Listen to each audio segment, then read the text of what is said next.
코로나 바이러스 전염병으로 세계 경제 활동이 멈추었습니다. 코로나 확산에 따른 전례 없는 원유 수요의 격감으로 국제 유가가 크게 떨어졌습니다. 3월 초 석유 수출국 기구와 러시아가 이끄는 오페크 플러스가 석유 감산 협의를 했습니다. 사우디를 중심으로 한 오페크는 하루 150만 배럴 추가 감산을 제안했지만 러시아는 거부했습니다. 결국 기존 하루 210만 배럴의 감산 연장에도 합의하지 못했습니다. 그러자 다혈질의 사우디 실권자 무함마드 빈 살만 왕세자는 곧바로 증산을 선언했습니다. 사우디아라비아가 러시아와 유가전쟁에 돌입한 것입니다. 사우디는 그동안 감산을 주도하며 유가 안정을 추구해 왔습니다. 배럴당 60달러대 거래되던 국제 유가는 20달러까지 떨어졌습니다. 불똥은 미국 셰일 석유 산업에 떨어졌습니다.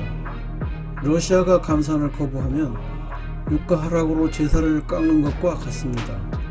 그런데 왜 러시아는 감산을 거부했을까요? 사우디와 러시아는 세계 산유량 1위와 2위 국가였습니다.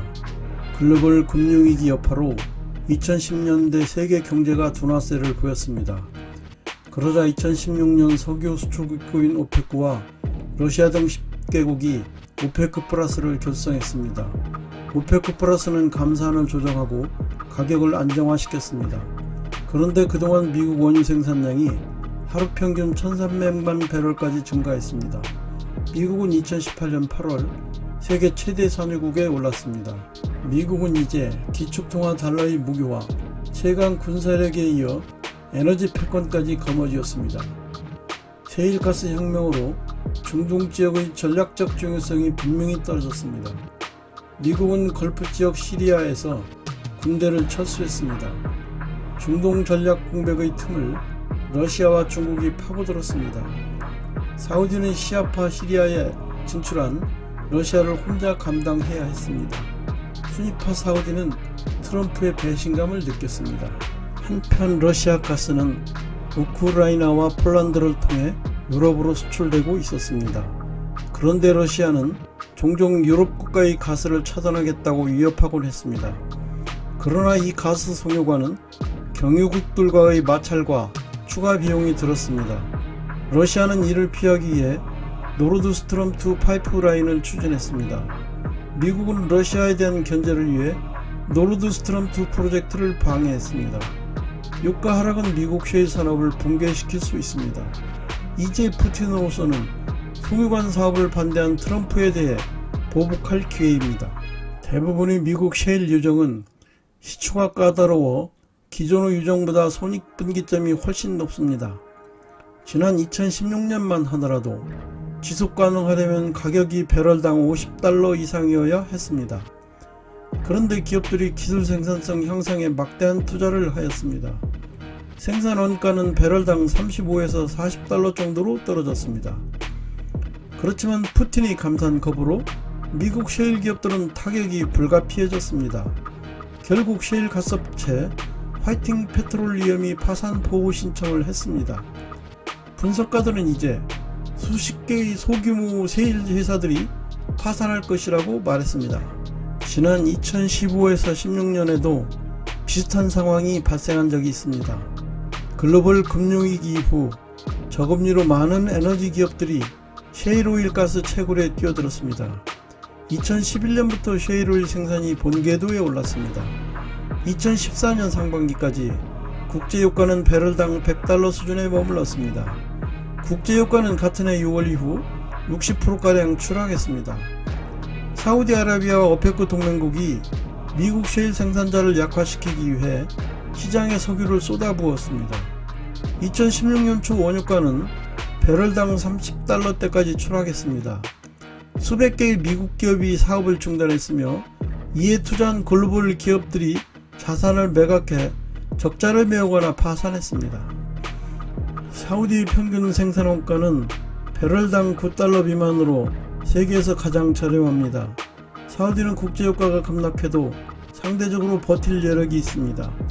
그러나 유가 하락은 사우디로서도 부메랑입니다. 사우디에서 에너지 부문은 재정 수입의 3분의 2를 차지합니다. 2015년 석유전쟁 당시 사우디 재정 적자는 980억 달러나 되었습니다. 더구나 유가가 하락하면 지난해 12월 상장한 아람코의 주가가 하락하게 됩니다. 이는 사우디 경제 문제에 대한 우려를 의미합니다. 한편 러시아 원유 생산 비용은 19달러 수준입니다.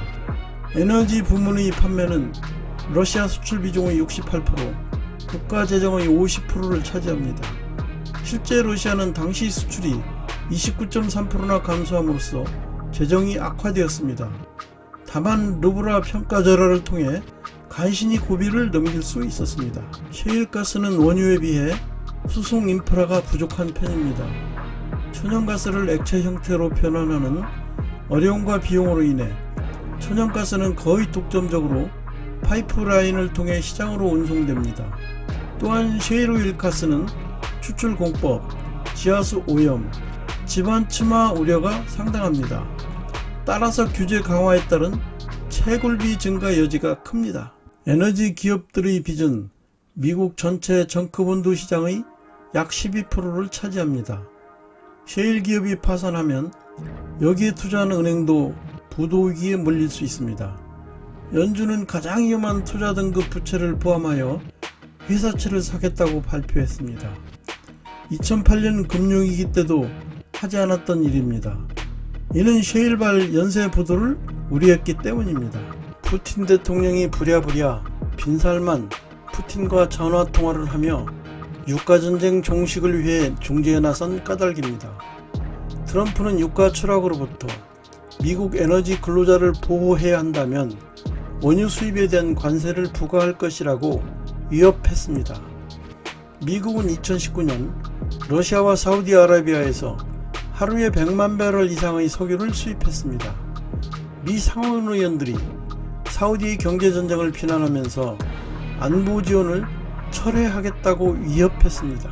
오페크 플러스는 하루 970만 배럴의 원유 생산 감축 계약을 마무리했습니다. 그러나 이 감산량은 코로나 쇼크로 인한 글로벌 원유 소비 감소분 3천만 배럴에 크게 못 미칩니다. 적어도 2천만 배럴 감산을 기대했던 국제유가는 배럴당 10달러 선까지 추락하기도 했습니다. 생산 감축은 시장이 필요로 하는 것보다 작고 충분하지 않습니다. 오페크 플러스는 미국, 캐나다 및 노르웨이를 포함한 그룹 외부의 생산량을 줄이기를 희망하고 있습니다. 미국, 캐나다 등의 동참 여부는 확실하지 않습니다. 트럼프 대통령은 에너지 회사의 최고 경영자들과 에너지 정책에 대해 논의를 했습니다. 그렇지만 자유주의 미국에선 대통령은 민간 기업에게 석유 생산 중단을 지시할 권한이 없습니다. 이들은 저유가로 중소 세력계를 고사시키고 이들을 자사에 인수 합병하려는 계산이 있습니다. 트럼프는 미국 내 석유업계의 내부 분열이란 벽에 부딪혔습니다.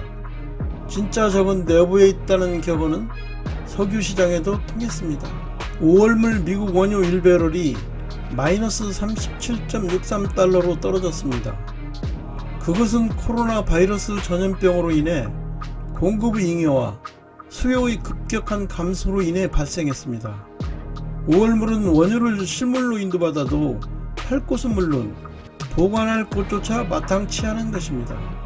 이달 인도받는 근월물보다 원월물 가격이 훨씬 높아졌습니다.